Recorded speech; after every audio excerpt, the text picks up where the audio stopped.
Welcome to Rants TV, Travel and Events. Dito po tayo ngayon sa Barangay Kalumpang in Marikina City. Dito po tayo mag-update ngayon sa flood control project, kung ano po ang mga latest development dito. Ito po yung update natin today, August 27, 2025. Ayan guys, dito na po tayo mismo. Ayan po sa tapat natin ang Provident Village. Grabe ang taas po, oh. Nasa 10 meters yata ang taas po niyan. Full blast din po dito. Dami nga mga kabahayan, no, sa taas. Kaya dapat lang talaga mayroong flood control din dito. At maraming din pong nagko-comment sa mga previous video natin na Japanese or Korean contractors para high standard. Kasi kalamihan po pag mga Filipino contractors ay talagang substandard po ang gawa. Yan po ang mga nababasa natin sa previous comments. Mas prefer na po ng makababayan natin na Japanese or Korean contractors para wala po talagang corruption at funding pa po ng JICA. Dito naman po na segment, ang contractor po dito ay Toyo Shimizu Joint Venture. Kaya for sure maganda po ang gawa nito, high quality.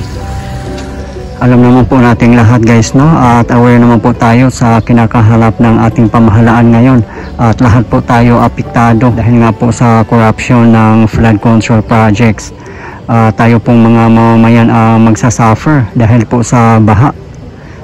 At yun nga, marami pong mga ghost contractor, ghost project na wala po talaga tayong makikita. Kaya dito naman sa Marikina area, wala naman po akong narinig dito na may mga issues about corruption. Kung meron naman po kayong alam about dito sa project ng Marikina Pasig flood control project, pwede rin po kayong mag-comments para malalaman po natin lahat. Katakot-takot nga po ang corruption na nangyayari. Nakakalula po at nakakapanlumo po talaga ang nangyayari. Sabi nga po nila, managot daw ang dapat managot. Dito naman po safe na safe ang budget po dito kasi funded by Japan International Cooperation Agency or JICA.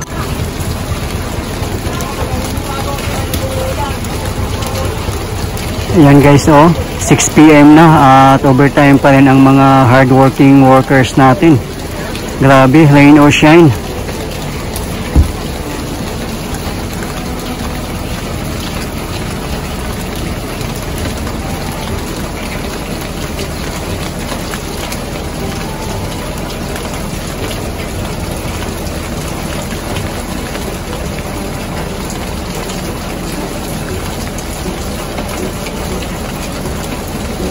May nakausap na din ako dito, sobrang stricto daw ang mga Japanese magpamalakad.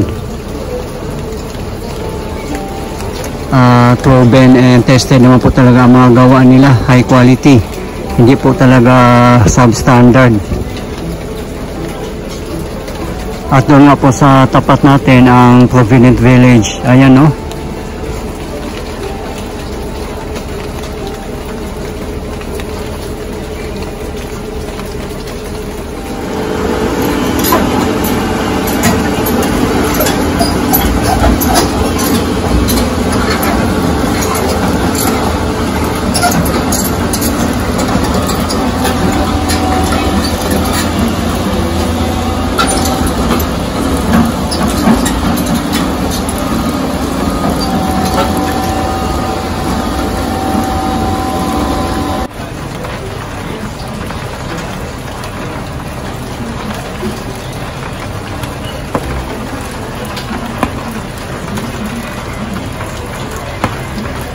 Yung mga puno po siya na area ay pinutol na po nila.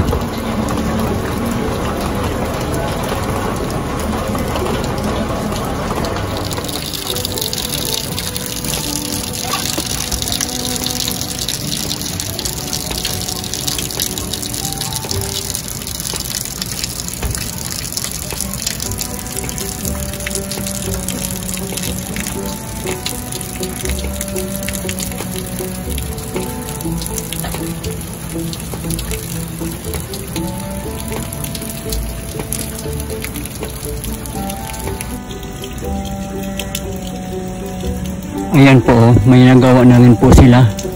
Napakakapal po yung parang pader niya. Siguro ganyan na po ang taas niya.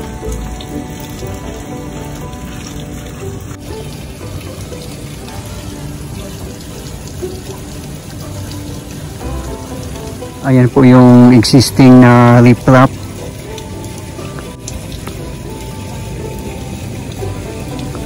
Diba guys, napakalapad po yung may lupa. At mag-equivalent po yan ng 2 lane na kalsada. Same po doon sa may Tumana area.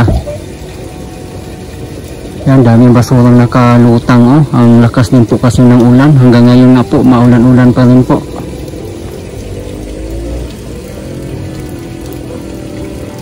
Nagsilabasan po ang mga workers. Baka pauwi na rin po siguro yan sila.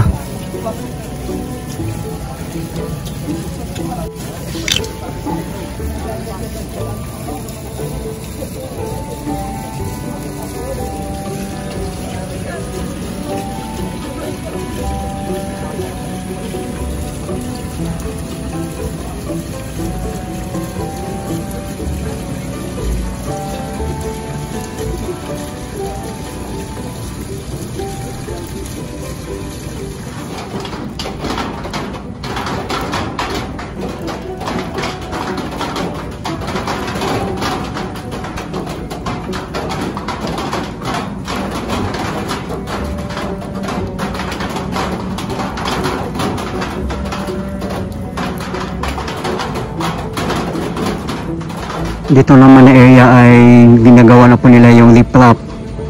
Yung existing nga po ay wala na po yun. Babaguhin po nila.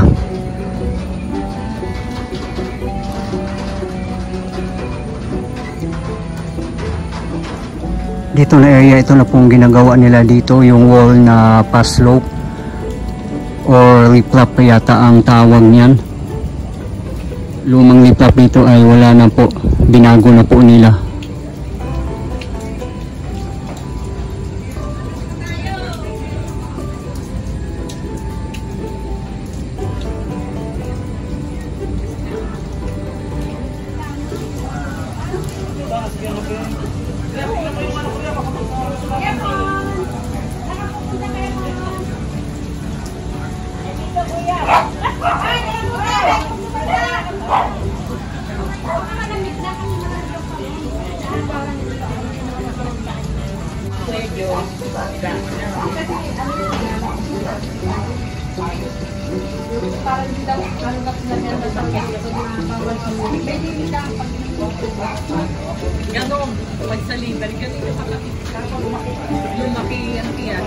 Dito guys, oh, o yung pader na naka-slope, talagang high standard po, ang tibay po nito.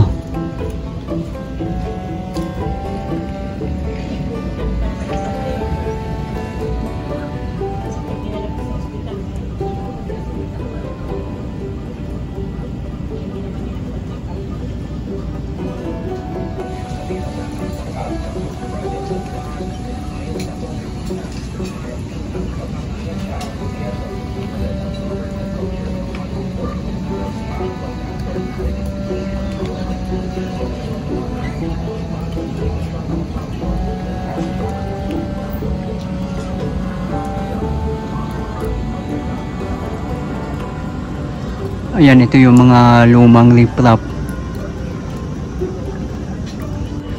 At abangan na lang po natin kung hanggang saan po yung ginagawa ng Japanese na napakakapal po na riprap. Ayan po.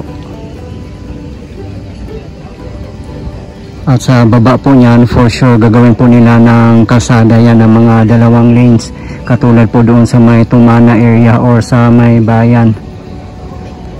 Kasi ayan po, yung sa may gilid mismo, may nakapader na po. So yan na po ang pinaka-level niya.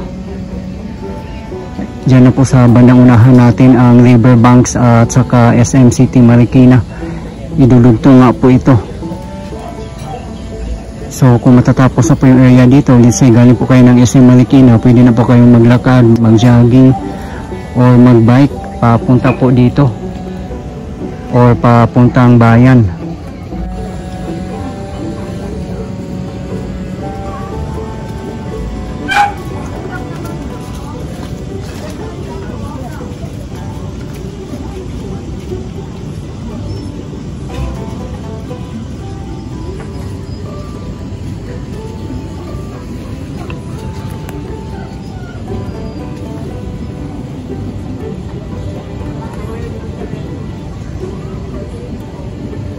Yan lang po sa pag-akyat natin dyan ay JP Rizal Avenue na po.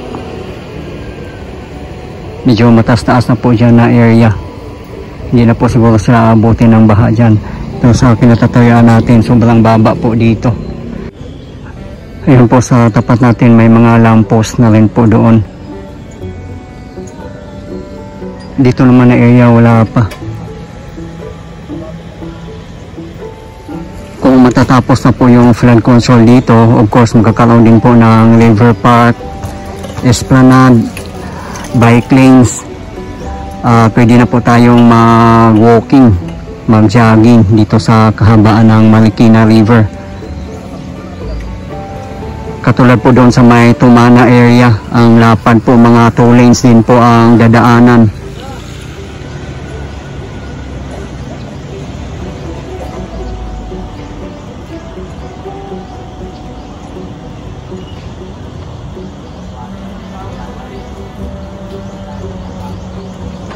Doon naman po sa unahan ang Marikina City Bayan. Walking distance lang din po dito. Doon lang po sa bandang unahan ang SM City Marikina. Riverbanks, ang lapit lang po dito. May mga nagko-comments nga din po sa ating previous video na sana magkakaroon din po ng dredging para mas lumalim pa at hindi kaagad mag-overflow.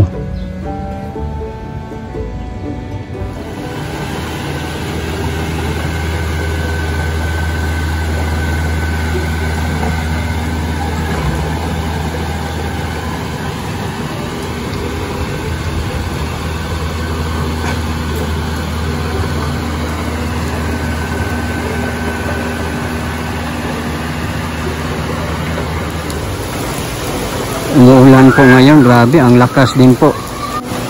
Ayan o, sa tapat po natin ang daming mga kabahayan po dito.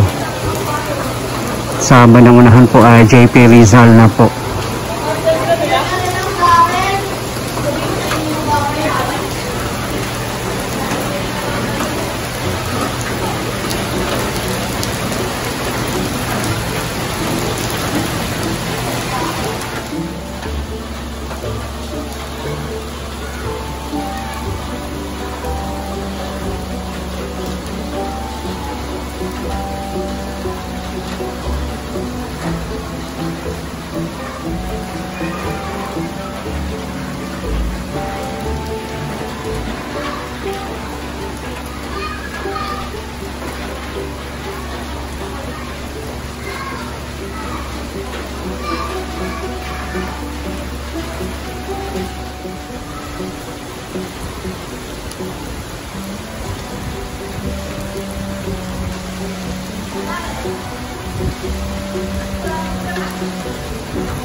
Guys, ito po yung latest update natin ngayon dito sa ongoing construction ng flood control project dito sa Barangay Kalumpang in Marikina City as of today, August 27, 2025. Maraming salamat po sa patuloy yung suporta at panonood ng aking mga videos. I really appreciate po at hindi po ako magsasawang i-update kayo lalong-lalo na po sa mga government infrastructures. Mabuhay ang Pilipinas! Okay guys, thank you for watching and keep safe everyone.